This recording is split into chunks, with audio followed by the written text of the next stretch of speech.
مساء الفل.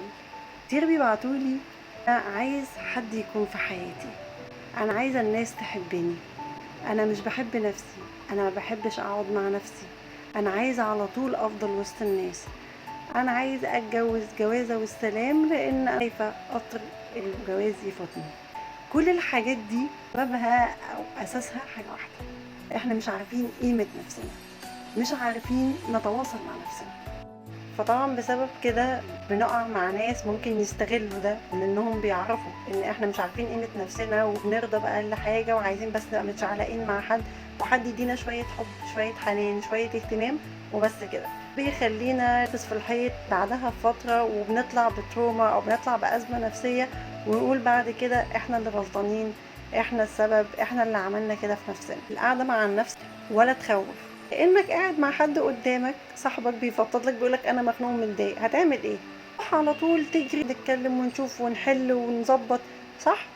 طيب ليه نفسنا مش بنحاول ان احنا نعمل ده معاها؟ هتعامل معاها على انها حد جميل وطفل صغير كده محتاج ان هو يتدلع، محتاج ان هو اعرفه، محتاج ان هو يفضفض لي وان احنا نحل سوا مع بعض. ليه بنخلي الناس هم ابدى مننا او بنفضلهم عننا في حين ان هي نفسنا اللي بقينا؟ الناس دي هتنشغل وهي مراحل في حياتنا، مفيش حد بيفضل طول العمر معاك، والموضوع هيتاخد واحده واحده.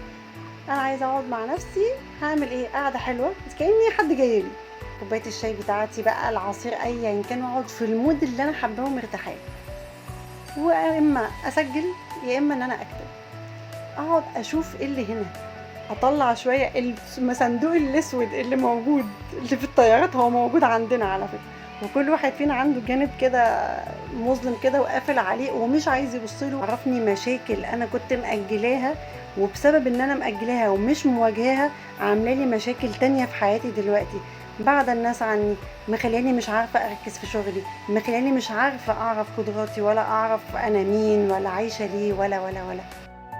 عمر ما كان الهروب من القعدة مع النفس حل.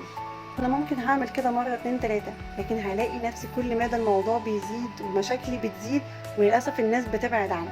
طب أنا مش عارفة إيه السبب. السبب كله عندك أو جواك. إحنا محتاجين نبتدي من جوه الأول، تعرف ونفهمه، هنقدر بعد كده نسحب الناس من بره لينا. هم هيتجذبوا لوحدهم، هم هيجوا لوحدهم.